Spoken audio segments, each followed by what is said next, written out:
acquired immunity or adaptive immunity. Acquired immunity ఇది ఎప్పుడు form అవుతుందంటే ఆఫ్టర్ బర్త్. బిఫోర్ బర్త్ అయితే ఇన్నేట్ ఇమ్యూనిటీలను, ఆఫ్టర్ బర్త్ అయితే కనుక యాక్వైర్డ్ ఇమ్యూనిటీ. దీన్నే అడాప్టివ్ ఇమ్యూనిటీ అని ఎందుకు అంటున్నారంటే ఇది త్రూ అవుట్ లైఫ్ ఉంటుందన్న. దీనిలో ఇది దేనికి సంబంధించిన ప్యాథోజెనిక్ స్పెసిఫిక్ అంటాను. అంటే ఎప్పుడు రెస్పాండ్ అవుతుందంటే, ఎప్పుడు ఫామ్ అవుతుందంటే అడాప్టివ్ ఇమ్యూనిటీ ఏదైనా మైక్రోబ్ లోపలికి ఎంటర్ అయిన తర్వాత ఈ యాక్వైర్డ్ ఇమ్యూనిటీ అనేది ఫామ్ అవుతుంది. ఒకసారి మైక్రోబ్ ఎంటర్ అయిన తర్వాత దానికి ఎగ్నెస్ట్గా ఫామ్ అయిన యాంటీబాడీస్ అనేవి త్రూ అవుట్ లైఫ్ అలాగే ఉంటుంది.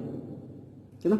అందుకే దీని ఏమంటుంటే అడాప్టివ్ ఇమ్యూనిటీ అంటారు. అంటే దానికి సంబంధించిన యాంటీబాడీస్ని ఫామ్ చేసుకొని మెమరీ సెల్స్గా అలా ఉండిపోతూ ఉంటుంది. Acquired immunity depends on prior contact with the infectious microorganisms.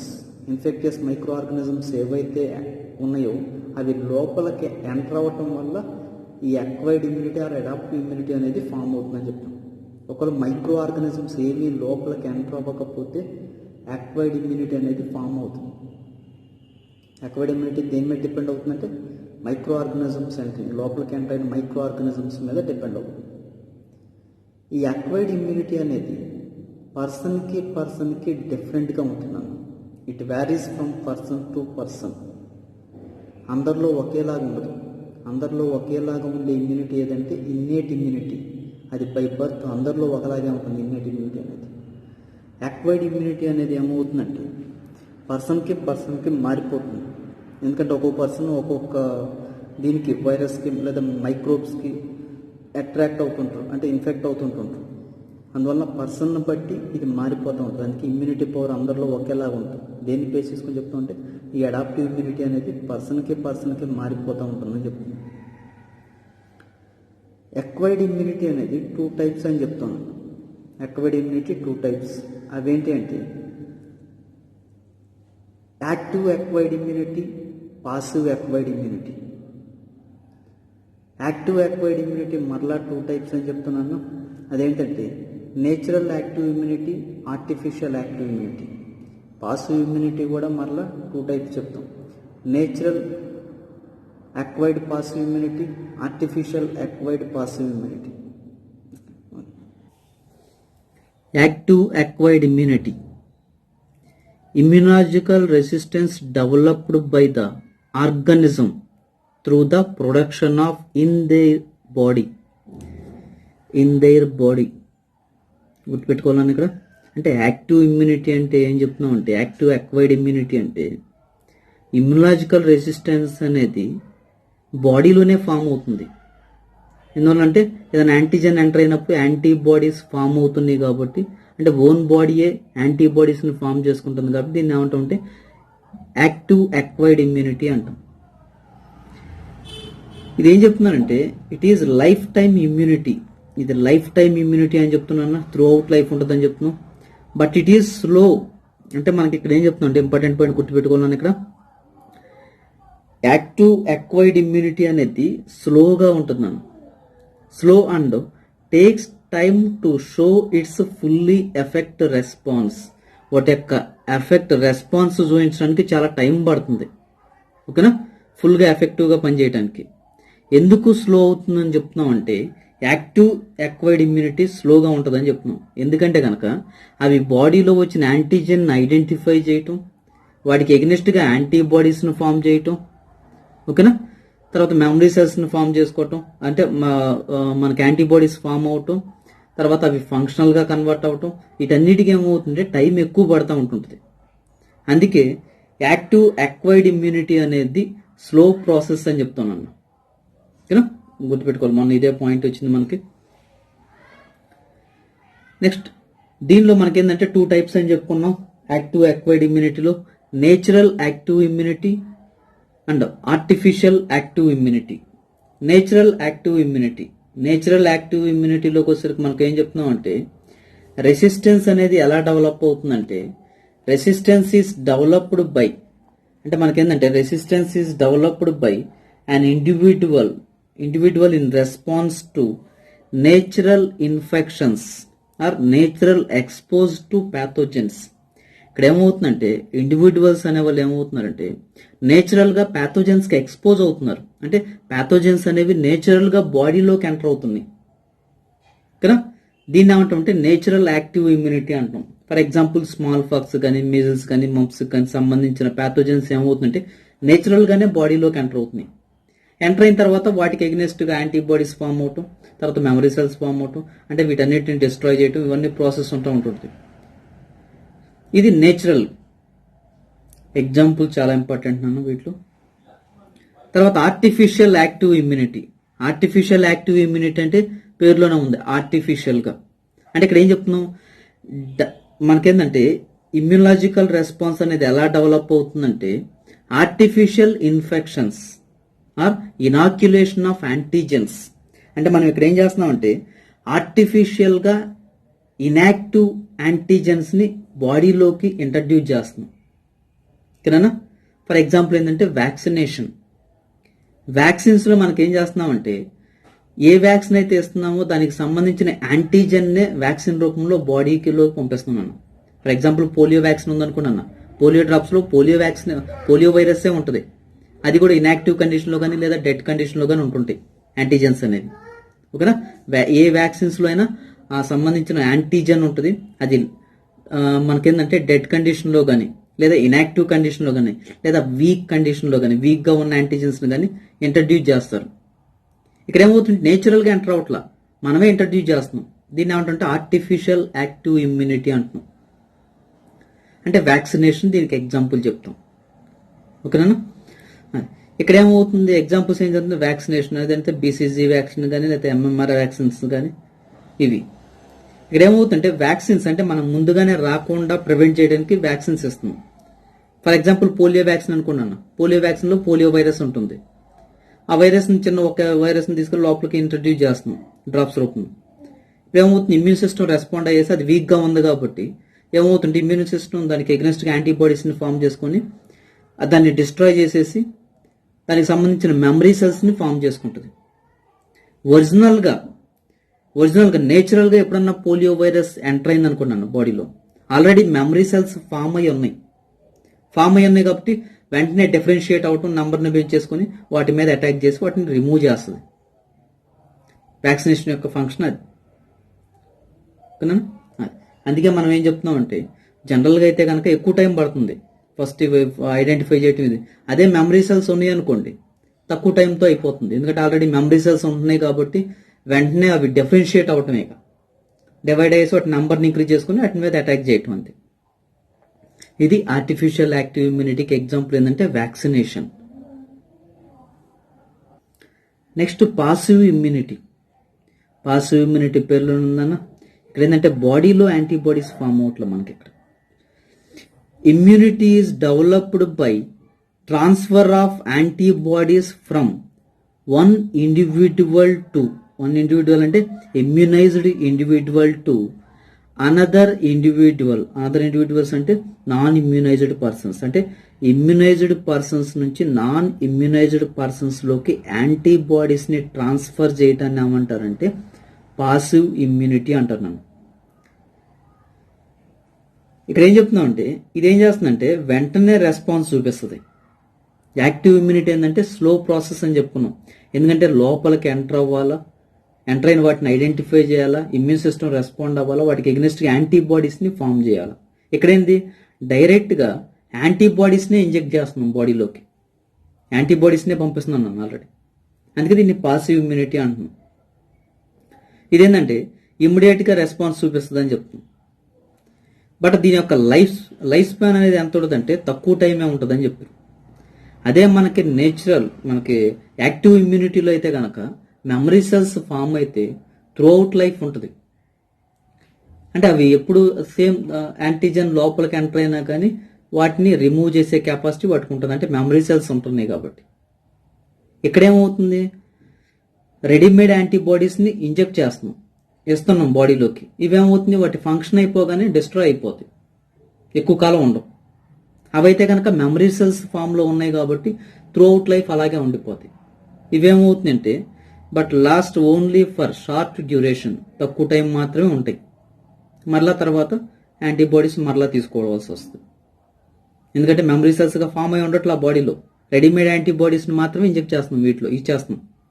అందుకే దీన్ని ఏమంటాం అంటే పాసివ్ ఇమ్యూనిటీ అంటాం.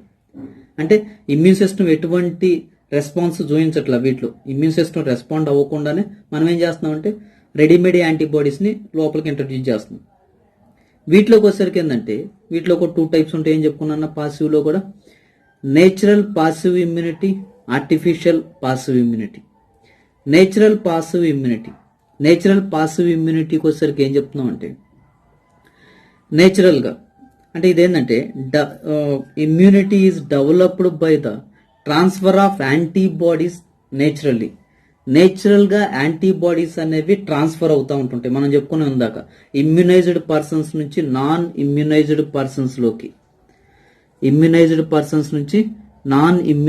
పర్సన్స్ లోకి ఆటోమేటిక్గా వెళ్ళిపోతూ ఉంటుంటాయి యాంటీబాడీస్ అనేవి. దీన్ని ఏమంటుంటే నేచురల్ అని చెప్తుంది. ఇక్కడ ఎగ్జాంపుల్స్ ఏం చెప్తున్నాం అంటే transfer of antibodies from mother to ఫేటస్.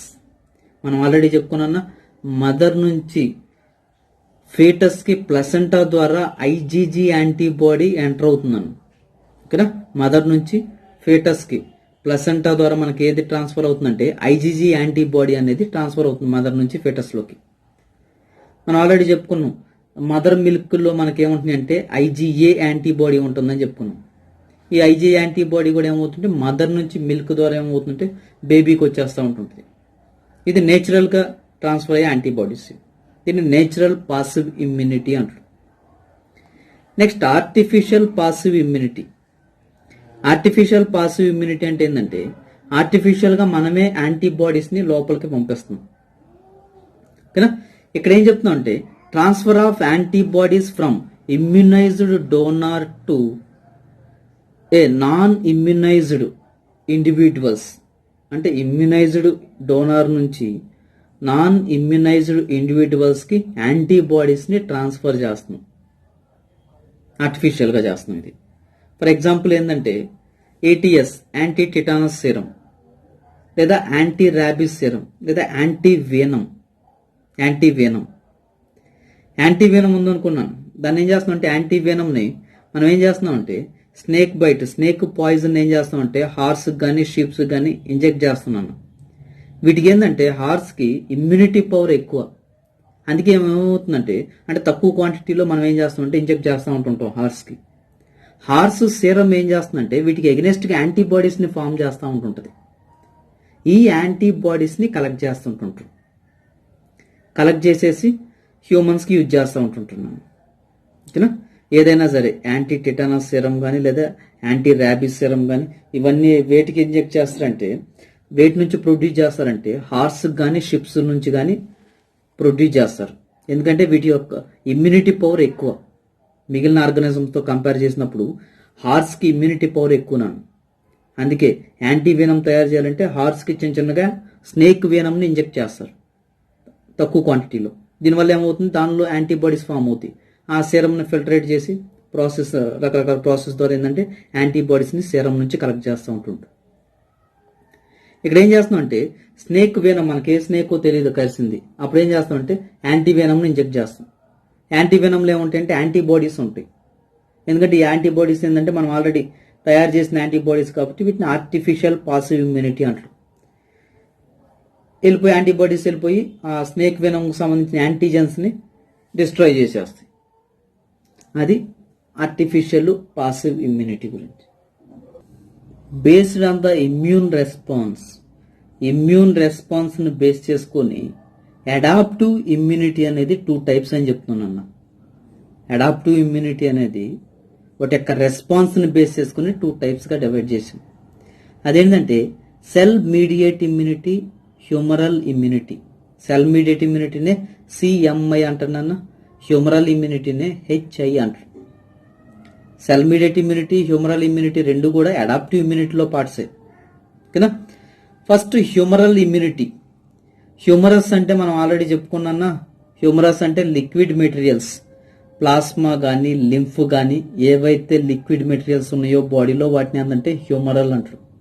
ఇక్కడ హ్యూమరల్ ఇమ్యూనిటీ అంటే మనం ఏం చెప్తున్నాం అంటే ఇక్కడ మెచ్యూర్ బి సెల్స్, మనం ఆల్రెడీ చెప్పుకున్న మెచ్యూర్ బి సెల్స్ అనేవి యాంటీజెన్ ప్రజెంటింగ్ సెల్స్ అని చెప్పుకున్నాం.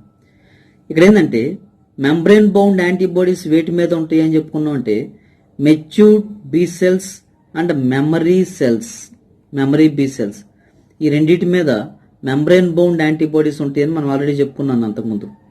ఇక్కడ ఏమవుతుందంటే లిక్విడ్స్ లో ఎప్పుడైతే యాంటీజెన్స్ ఎంటర్ అయినాయో, అంటే బాడీ ఫ్లూయిడ్స్ లో ఎప్పుడైతే యాంటీజెన్స్ ఎంటర్ అయినాయో ఫ్లూయిడ్స్ లోపల ఉండే యాంటీజెన్స్ ని ఐడెంటిఫై చేసేది ఏంటంటే బి సెల్స్ ఏం చేస్తుందంటే బి సెల్స్ కి మనం చెప్పుకున్నాను రెసెప్టార్స్ ఉంటాయి అని చెప్పుకున్నాం.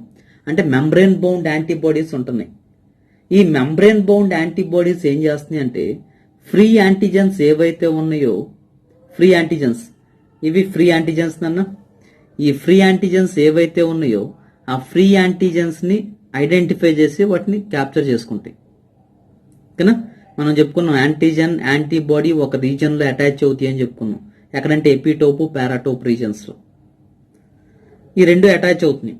అంటే మనకు ఫ్రీ యాంటీజెన్స్ ని క్యాప్చర్ చేసేది అంటే మెంబ్రెయిన్ యాంటీబాడీస్ ఉంటాయి. అవి ఐడెంటిఫై చేసేసి వాటిని తీసేసుకొని లోపలికి తీసేసుకుంటున్నాం.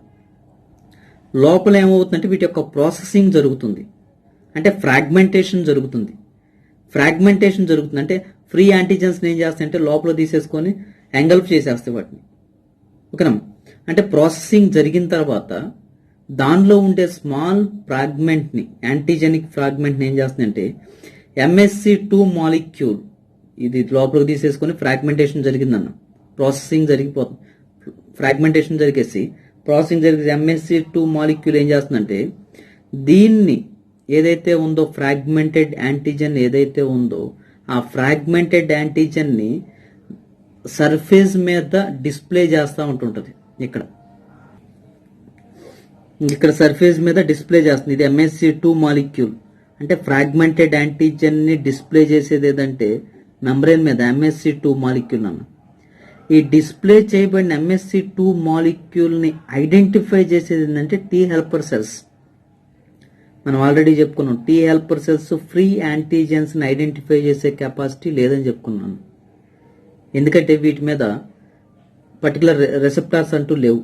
ఓన్లీ ఉండే రెసెప్టార్స్ ఏంటంటే స్పెసిఫిక్ రెసెప్టార్స్ ఉంటాయి, TCR రెసెప్టార్స్.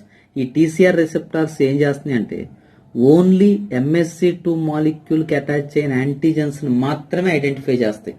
అంటే మనం ఏం చెప్తున్నాం అంటే అట్లో యాంటీజెన్ ప్రజెంటింగ్ సెల్స్ ని మాత్రమే ఐడెంటిఫై చేస్తున్నాయి అని చెప్పుకున్నాం.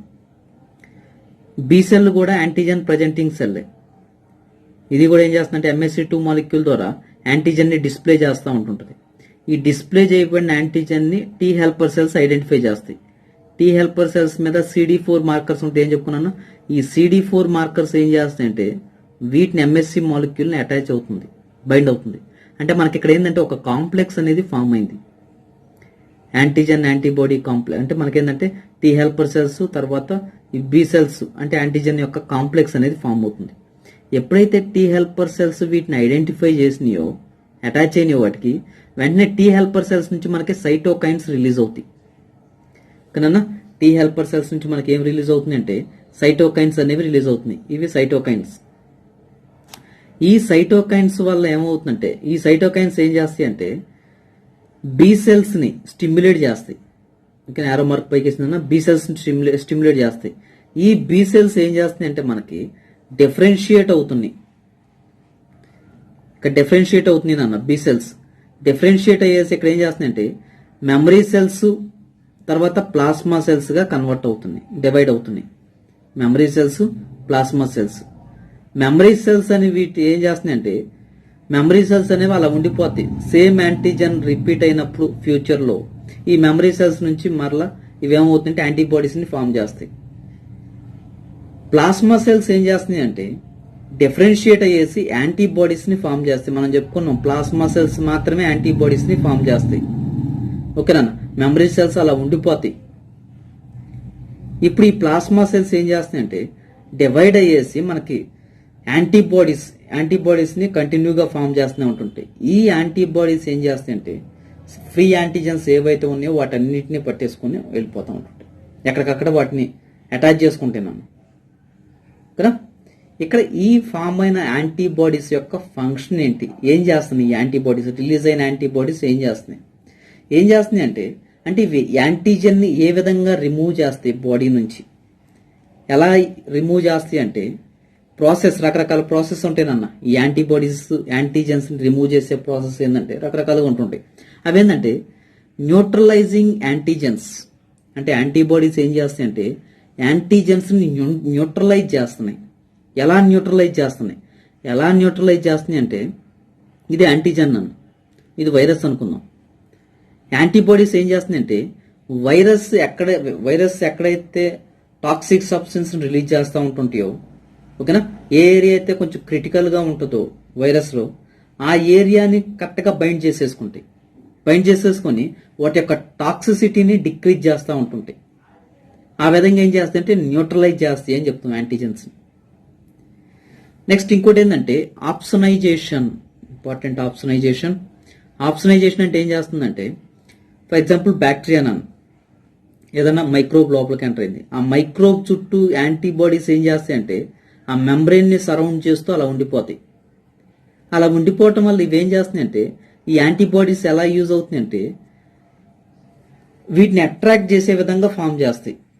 అంటే ఎప్పుడైతే యాంటీజెన్ ని సరౌండ్ చేస్తూ యాంటీబాడీస్ ఫామ్ అయి ఉన్నాయో అప్పుడు ఏమవుతుందంటే మైక్రోబ్స్ అంటే మ్యాక్రోఫేజెస్ ఏవైతే ఉన్నాయో అవి వీటికి అట్రాక్ట్ అవుతాయి, ఓకేనా, మోర్ ఎఫిషియెంట్లీ ఎంగల్ఫ్డ్ బై పాగోసైటోసిస్. ఓకేనా, ఇవేమవుతుందంటే అట్రాక్ట్ చేస్తాయి వీటిని మ్యాక్రోఫేజెస్ ని. ఏదన్నా మైక్రోబ్ ఎంటర్ అయినప్పుడు ఆ మైక్రోబ్ ని సరౌండ్ చేస్తూ యాంటీబాడీస్ ఉంటాయి నన్ను. ఈ యాంటీబాడీస్ వల్ల మ్యాక్రోఫేజెస్ ఏవైతే ఉన్నాయో అవి ఏం చేస్తాయంటే అట్రాక్ట్ అవుతాయి వీటికి. అట్రాక్ట్ అవటం వల్ల ఫాగోసైటోసిస్ అనేది ఇంక్రీజ్ అవుతుంది. దీన్ని ఏమంటామంటే ఆప్సనైజేషన్. తర్వాత ఇమ్మొబిలైజేషన్. కొన్ని యాంటీబాడీస్ ఏం చేస్తాయంటే బ్యాక్టీరియా యొక్క ఫ్లాజెల్లాకి అటాచ్ అయ్యేసి వాటిని మూవ్ అవ్వకుండా అలా పట్టుకొని అలా ఉంచేస్తానన్న, ఇమ్మొబిలైజింగ్ అంటాడు దాన్ని. నెక్స్ట్ ఇంకోటి ఏంటంటే క్రాస్ లింకింగ్ లో మనం ఏం చెప్తామంటే సాల్యుబుల్ యాంటీజెన్స్ కొన్ని ఉంటాయి నాన్న. ఈ సాల్యుబుల్ యాంటీజెన్స్ ఏం చేస్తాయి అంటే ఏవైతే సాల్యుబుల్ యాంటీజెన్స్ ఉంటాయో ఆ సాల్యుబుల్ యాంటీజెన్స్ మొత్తాన్ని కలిపేసి ఏం చేస్తాయంటే యాంటీబాడీస్ అటాచ్ అయ్యేసి ఒక క్లంప్ ను ఫామ్ చేస్తాయి, ఇలా క్లంప్ గా ఫామ్ చేస్తాయి. ఇది మైక్రోబ్ నాన్న, ఇవి మైక్రోబ్స్, ఇవి యాంటీబాడీస్, ఓకేనా. సాల్యుబుల్ యాంటీజెన్స్ ఏం చేస్తుంది అంటే సాల్యుబుల్ మైక్రోబ్స్ లేదా సాల్యుబుల్ యాంటీజెన్స్ ఏవైతే ఉన్నాయో ఆ సాల్యుబుల్ యాంటీజెన్స్ ని ఇవన్నీ కలిసేసి యాంటీబాడీస్ కలిసేసి ఏం చేస్తుంది అంటే ప్రెసిపిటేషన్ చేస్తుంది. అంటే ప్రెసిపిటేషన్ గా క్లంప్ గా ఫామ్ చేస్తున్నాయి నాన్న, క్లంప్ గా ఫామ్ చేస్తున్నాయి, ఓకేనా. దీన్ని ఎగ్లూటినేషన్ అంటారు, ఓకేనా. క్లంపింగ్ గా ఫామ్ చేస్తున్నాయి. ఈ క్లంప్స్ ని ఏవైతే మనకి ఫాగోసైట్ సెల్స్ ఉన్నాయో అవి రిమూవ్ చేస్తూ ఉంటుంటాయి. అంటే అవి ఏం చేస్తుంటే ఎంగల్ఫ్ చేసేసి వీటిని రిమూవ్ చేస్తూ ఉంటుంటాయి.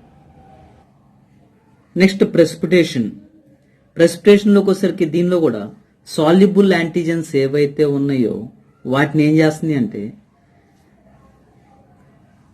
యాంటీబాడీస్ అటాచ్ చేసుకుని ఇక్కడ ఏంటంటే సాల్యుబుల్ యాంటీజెన్ అన్న, ఇది సాల్యుబుల్ యాంటీబాడీ, ఈ రెండు కలిసేసి ఏం చేస్తుంది అంటే మనకి ఒక ప్రెసిపిటేషన్ ఫామ్ చేస్తుంది మధ్యలో.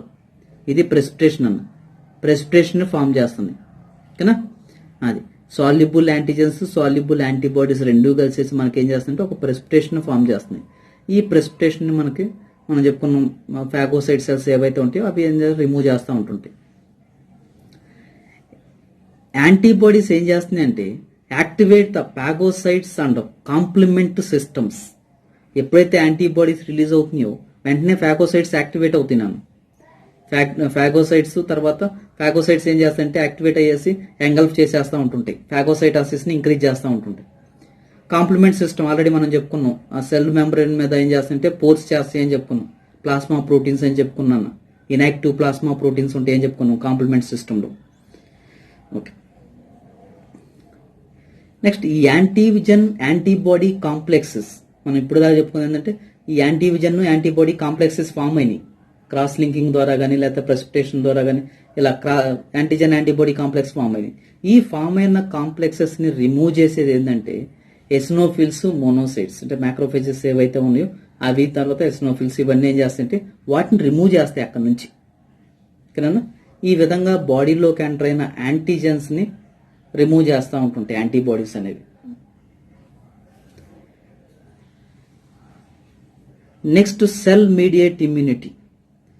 Cell mediate immunity. Cell mediate immunity అంటే సెల్లో జరిగే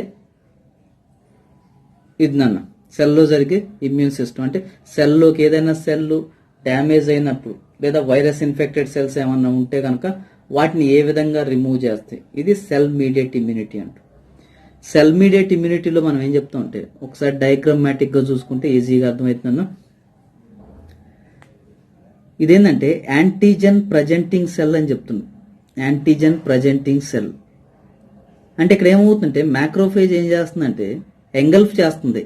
దీన్ని ఎక్సోజెనస్ యాంటీజెన్ అంటే బయట నుంచి యాంటీజెన్ వచ్చినప్పుడు దాన్ని ఎంగల్ఫ్ చేస్తుంది. ఇది ఎంగల్ఫ్ చేసేసి లోపల ప్రాసెసింగ్ చేస్తుంది. ప్రాసెసింగ్ చేసి ఆ యాంటీజెన్ ని MSC2 మాలిక్యూల్ ఏం చేస్తుందంటే డిస్ప్లే చేస్తుంది దాని మీద. ఓకేనా? ఇప్పుడు యాంటీజెన్ ఉంది కాబట్టి దీన్ని ఏమంటున్నాం అంటే యాంటీజెన్ ప్రజెంటింగ్ సెల్ అంటున్నాం. దీన్ని టీ హెల్పర్ సెల్స్ ఐడెంటిఫై చేస్తున్నాయి.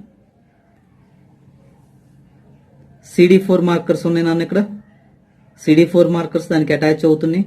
తర్వాత ఎప్పుడైతే అటాచ్ అయిందో టీ హెల్పర్ సెల్స్ నుంచి మనకి ఏం రిలీజ్ అవుతుందంటే సైటోకైన్స్ రిలీజ్ అవుతున్నాయి నాన్న. ఈ సైటోకైన్స్ రిలీజ్ అయిన సైటోకైన్స్ ఏం చేస్తున్నాయి అంటే టీసీ సెల్స్ ని యాక్టివేట్ చేస్తున్నాను. ఇవి టీసీ సెల్స్ నాన్న. టీసీ సెల్స్ ని యాక్టివేట్ చేస్తాయి. మనం ఆల్రెడీ చెప్పుకున్నాం టీ హెల్పర్ సెల్స్ యొక్క ఫంక్షన్ లో టీసీ సెల్స్ ని యాక్టివేట్ చేస్తాయి అని చెప్పుకున్నాం. టీ హెల్పర్ సెల్స్ నుంచి రిలీజ్ అయిన సైటోకైన్స్ ఏం చేస్తున్నాయి అంటే టీసీ సెల్స్ ని యాక్టివేట్ చేస్తున్నాయి. ఇది టీసీ సెల్. ఈ టీసీ సెల్ అనేది ఏం చేస్తుందంటే ఇక్కడ టీ సెల్ రిసెప్టర్. ఇది T cell receptor. T cells మీద ఏమున్నాయి అంటే CD8 మార్కర్స్ ఉన్నాయి. ఇదేంటంటే ఎండోజినస్ యాంటీజెన్స్ అంటే ఇది కూడా ఆల్టర్డ్ సెల్ఫ్ సెల్ అంటాం. ఇందాకదేమో యాంటీజెన్ ప్రజెంటింగ్ సెల్ అని చెప్పినాం. ఇదేంటంటే altered self cell. Endogenous antigens అంటే మనం ఏం చెప్తాం అంటే వైరస్ అటాక్ అయిన సెల్ అంటే క్యాన్సర్ సెల్ గా కన్వర్ట్ అవుతుంది. అటువంటి సెల్స్ ఏమంటాం అంటే ఎండోజినస్ సెల్స్ అంటే ఆల్టర్డ్ సెల్ఫ్ సెల్ అంటున్నాను. అంటే వాటిలో ఏముంటుందంటే ఎండోజినస్ యాంటీజెన్ ఉంటుంది. అంటే అవి ఏమవుతుందంటే లోపలే ఫామ్ అవుతాయి యాంటీజెన్స్ అనేవి సెల్ లోపలే. అంటే మ్యుటేషన్స్ రావటం వల్ల కానీ ఏదో విధంగా ఏమవుతుంటే లోపల యాంటీజెన్ ఫామ్ అయ్యేసి అది ఏమవుతుందంటే క్యాన్సర్ సెల్ గా కన్వర్ట్ అవుతుంది. అటువంటి వాటిని ఏమంటే ఆల్టర్డ్ సెల్ఫ్ సెల్ అంట. ఇప్పుడు ఈ ఆల్టర్డ్ సెల్ఫ్ సెల్ కి వచ్చేసరికి మనకి ఏంటంటే MSC1 మాలిక్యూల్. ఇక్కడ ఇందాకేందంటే యాంటీజెన్ ప్రజెంటింగ్ సెల్స్ వాటికి ఏం చెప్తున్నాం అంటే MSC2 మాలిక్యూల్ చెప్తున్నాను. వీటికి వచ్చేసరికి MSC1 మాలిక్యూల్ మనం ఆల్రెడీ చెప్పుకున్నాం. MSC1 మాలిక్యూల్ అనేది ఆల్ న్యూక్లియేటెడ్ సెల్స్ మీద ఉంటుందని చెప్పుకున్నాం. ఓకేనా? ఇది MSC1 మాలిక్యూల్ ఏం చేస్తుందంటే వాటిని అటాచ్ చేసుకుంటుంది. MSC1 మాలిక్యూల్ ఏం చేస్తుందంటే ఈ యాంటీజెన్ ప్రాసెసింగ్ యాంటీజెన్ ని డిస్ప్లే చేస్తూ ఉంటుంటుంది. ఈ డిస్ప్లే అయిన MSC యాంటీజెన్ ని టీసీ సెల్స్ ఏం చేస్తున్నాయి అంటే ఐడెంటిఫై చేసేసి వాటిని అటాచ్ చేసుకుంటాయి. ఓకేనా? ఇప్పుడు ఈ టీసీ సెల్స్ అనేది ఏమవుతుంది అంటే యాక్టివేట్ అయ్యేసి TCR సెల్ గా మనకేంటంటే సైటోటాక్సిక్ టీ సెల్స్ గా కన్వర్ట్ అవుతాయి. సైటోటాక్సిక్ టీ సెల్స్ గా కన్వర్ట్ అవుతుంది నన్ను. ఇప్పుడు ఈ సైటోకైన్స్ వల్ల ఏమవుతుందంటే టీ సెల్ అనేది డిఫరెన్షియేట్ అవుతుంది. ఏ విధంగా డిఫరెన్షియేట్ అవుతుందంటే కొన్ని సెల్స్ ఎలా ఫామ్ అవుతుందంటే టీసీ మెమరీ సెల్స్ గా కన్వర్ట్ అవుతుంది నన్ను. మెమరీ సెల్స్ కదా, ఇవి మెమరీ సెల్స్. మనకి ఇక్కడ ఈ టీ మెమరీ సెల్స్ మీద మనకి మెంబ్రేన్ బౌండ్ యాంటీబాడీస్ లేవు. ఓన్లీ అక్కడ ఒక్క చోటే ఉన్నాయన్న మెమరీ సెల్స్. బి సెల్స్ లో ఉండే మెమరీ సెల్స్ లో మాత్రమే మనకేమున్నాయి అంటే మెంబ్రేన్ బౌండ్ యాంటీబాడీస్ ఉన్నాయి. టీ మెమరీ సెల్స్ మీద యాంటీబాడీస్ మెంబ్రేన్ బౌండ్ యాంటీబాడీస్ అనేవి లేవు. ఓకేనా?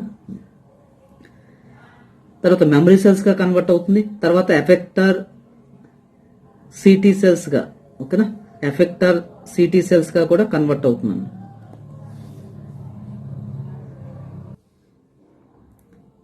T cells TC cells differentiate అవుతుంది నాన్న. మెమరీ టీ సెల్స్ గా కన్వర్ట్ అవుతుంది. ఎఫెక్టర్ సిటీ సెల్స్ గా కన్వర్ట్ అవుతుంది. మెమరీ టీ సెల్స్ అలాగే ఉండిపోతున్నాయి నాన్న. Memory TC cells. Effector cells కి వచ్చేసరికి ఏమవుతుందంటే ఇక్కడ ఇవి ఎఫెక్టార్ సెల్స్ అన్న. ఈ ఎఫెక్టార్ సెల్స్ ఏం చేస్తున్నాయి అంటే వీటి నుంచి 2 రకాల ఎంజైమ్స్ రిలీజ్ అవుతూ ఉంటుంటాయి. అవేంటంటే పెర్ఫోరిన్స్, గ్రాంజైమ్స్. పెర్ఫోరిన్స్, గ్రాంజైమ్స్ అనేవి రిలీజ్ అవుతున్నాయి అన్న. ఇవి పెర్ఫోరిన్స్. ఈ పెర్ఫోరిన్స్ పేరులోనే ఉంది, గుర్తుపెట్టుకోవాలా. పెర్ఫోరిన్స్ సైటోటాక్సిక్ టీ సెల్స్ నుంచి మనకి రిలీజ్ అవుతుంది. ఈ పెర్ఫోరిన్స్ ఏం చేస్తున్నాయంటే ఈ ఎండోజినస్ యాంటీజెన్ ఏవైతే ఉన్నాయో వాటికి ఏం చేస్తుంది అంటే మనకి ఆల్టర్ సెల్ఫ్ సెల్ కానీ లేకపోతే యాంటీజెన్ ప్రజెంటింగ్ సెల్స్ కానీ వాటిని ఏం చేస్తుంది అంటే వాటి యొక్క మెంబ్రెయిన్ మీద పోర్స్ చేస్తున్నాయి. ఇదిగో ఇవి పోర్స్ నన్ను. పెర్ఫోరిన్ పోర్స్ పేరులోనే ఉందన్న. పెర్ఫోరిన్స్ ఏం చేస్తుందంటే సెల్ మెంబ్రెయిన్ ని డిజాల్వ్ చేసేసి ఏం చేస్తుందంటే పోర్స్ చేసేస్తున్నాయి వాటికి. ఈ పోర్ చేయటం వల్ల ఏమవుతుందంటే ఎక్స్ట్రా సెల్యులార్ ఫ్లూయిడ్ ఏదైతే ఉందో సరౌండింగ్ లో ఉండే ఎక్స్ట్రా సెల్యులార్ ఫ్లూయిడ్ లోపలికి ఎంటర్ అవుతుంది. ఓకేనమ్మా, లోపలికి ఎంటర్ అవుతుంది. లోపలికి ఎంటర్ అయిన తర్వాత దీంతో పాటుగా మనకి ఏమవుతుందంటే మనం ఆల్రెడీ చెప్పుకున్నాం, పెర్ఫోరిన్స్ తో పాటుగా గ్రాంజైమ్స్ అనేవి రిలీజ్ అవుతుంది అన్న. ఈ గ్రాంజైమ్స్ ఏమవుతుంది అంటే పోర్స్ ద్వారా లోపలికి వెళ్ళిపోతుంది. సెల్ మెంబ్రెయిన్ మీద పోర్స్ అన్న ఇవన్నీ. ఈ పోర్స్ ద్వారా ఏమవుతుందంటే లోపలికి ఎంటర్ అవుతుంది గ్రాంజైమ్స్ అనేవి. వెళ్ళిపోయేసి ఏం చేస్తాయి అంటే మనకి వీటిని డిస్ట్రాయ్ చేస్తూ ఉంటుంటాయి. లోపల ఉండే న్యూక్లియస్ని వీటన్నిటిని డిస్ట్రాయ్ చేస్తూ ఉంటుంటాయి. ఓకేనా. తర్వాత క్యాస్పేజ్ అనే ప్రోటీన్స్ ఉంటాయి. ఈ క్యాస్పేజ్ అనేది ఏం చేస్తుందంటే పూర్తిగా సెల్ మొత్తాన్ని డిస్ట్రాయ్ చేస్తుంది. ఓకేనా. సెల్ డెత్ అయ్యే విధంగా చేస్తూ ఉంటుంటాయి. ఈ నేచురల్ సెల్ డెత్ అని ఏమంటారంటే అంటే మనకేమవుతుందంటే లోపలే బాడీలోనే ఉండే మెకానిజం ఏం చేస్తుందంటే డ్యామేజ్ అయిన సెల్ని ఎప్పటికప్పుడు చంపేస్తూ ఉంటుంటాయి అన్న, డెత్ చేస్తూ ఉంటుంటాయి. దీన్ని ఏమంటాం అంటే ఎపోప్టాసిస్ అంటాం. ఎపోప్టాసిస్ మనం క్యాన్సర్ సెల్స్ వచ్చినప్పుడు ఈ ఎపోప్టాసిస్ గురించి చెప్తాం, అప్పుడు దాని గురించి చెప్తాం ఎపోప్టాసిస్ గురించి. వైరస్ ఇన్ఫెక్టెడ్ సెల్స్ ఏవైతే ఉన్నాయో వాటిని డిస్ట్రాయ్ చేయటం కోసం సైటోటాక్సిక్ టీ లింపోసైట్స్ అంటే effector cytotoxic T lymphocyte cells నుంచి మనకి పెర్ఫోరిన్స్, గ్రాంజైమ్స్ రిలీజ్ అవుతున్నాయి. పెర్ఫోరిన్స్ ఏం చేస్తున్నాయి అంటే పోర్స్ చేస్తున్నాయి నాన్న మెంబ్రెయిన్ మీద. గ్రాంజైమ్స్ ఏం చేస్తున్నాయి అంటే ఆ పోర్స్ ద్వారా లోపలికి వెళ్ళి లోపల ఉండే కంటెంట్ మొత్తాన్ని డిస్ట్రాయ్ చేస్తూ ఉంటుంది. క్యాస్పేజ్ ఏం చేస్తుందంటే సెల్ డెత్ ని ఇనిషియేట్ చేస్తుంది. పూర్తిగా సెల్ డెత్ అయిపోతుంది అన్న. ఓకేనా, డైయింగ్ ఇన్ఫెక్టెడ్ సెల్. దీన్నే అపోప్టాసిస్ అంటున్నాం. Vaccination or immunization. వ్యాక్సినేషన్ అన్న వ్యాక్సిన్స్ ఫామ్ చేయటం. వ్యాక్సినేషన్ అనే ప్రాసెస్ దేని మీద డిపెండ్ అవుతుందంటే based on the property of the memory of the immune system. Immune system అంటే మన బాడీలో ఫామ్ అయ్యే మెమరీ సెల్స్ ని బేస్ చేసుకొని వ్యాక్సినేషన్ అనేది ఫామ్ చేశారు నన్ను. వ్యాక్సినేషన్ అనేది దేని మీద డిపెండ్ అవుతుందంటే ఏ ప్రాపర్టీ మీద డిపెండ్ అవుతుందంటే బాడీలో మెమరీ సెల్స్ ఫామ్ అవటం అనే ప్రాపర్టీ మీద డిపెండ్ అవుతుంది. Based on the property of memory cells of the immune system. దీన్ని బేస్ చేసుకుని వ్యాక్సిన్స్ ని ఫామ్ చేశారు. దీనిలో ఏం చేస్తున్నారంటే అంటే వ్యాక్సిన్స్ ని ఫామ్ చేసేటప్పుడు ఏం చేస్తారంటే యాంటీజెన్ యొక్క ఇనాక్టివేటెడ్ పార్ట్ కానీ ఇనాక్టివ్ యాంటీజెన్ కానీ లేదా వీకెండ్ యాంటీజెన్స్ కానీ లేదా యాంటీజెనిక్ ప్రోటీన్స్ అంటే యాంటీజెన్ నుంచి రిలీజ్ అయ్యే ప్రోటీన్స్ కానీ తీసుకొని ఏం చేస్తారంటే వాటిని బాడీలోకి ఇంట్రడ్యూస్ చేస్తారు. హోస్ట్ బాడీలోకి ఇంట్రడ్యూస్ చేస్తారు. దీనివల్ల హోస్ట్ బాడీ యొక్క ఇమ్యూన్ సిస్టమ్ రెస్పాండ్ అయ్యేసి యాంటీబాడీస్ ని ఫామ్ చేస్తుంది బాడీలో. ఓకేనా. అంటే ఎప్పుడైతే బాడీలోకి యాంటీజెన్ ఎంటర్ అయిందో దానివల్ల యాంటీబాడీస్ ఫామ్ అవటమే కాకుండా మెమరీ బి సెల్స్ ఫామ్ అవుతుంది, మెమరీ టీ సెల్స్ ఫామ్ అవుతుంది. ఓకేనా, అది మెమరీ సెల్స్ కూడా ఫామ్ అవుతుంది. హెపటైటిస్ బి గుర్తుపెట్టుకోవాలి జాగ్రత్తగా. హెపటైటిస్ బి వ్యాక్సిన్ అనేది దేని నుంచి ప్రొడ్యూస్ అవుతుందంటే మన బయోటెక్నాలజికల్ గా ఫామ్ చేసిన ఈస్ట్ నుంచి. ఓకేనా, ఈస్ట్ నుంచి ఫామ్ అవుతుందండి. హెపటైటిస్ బి వ్యాక్సిన్ దేని నుంచి ఫామ్ చేస్తారంటే కనుక ఈస్ట్ నుంచి ఫామ్ చేస్తారు. ఇంపార్టెంట్ గుర్తుపెట్టుకోవాలి. ఈస్ట్ నుంచి ఫామ్ చేసే వ్యాక్సిన్ దేనికి యూజ్ చేస్తారంటే కనుక హెపటైటిస్ బికి. ఓకేనా.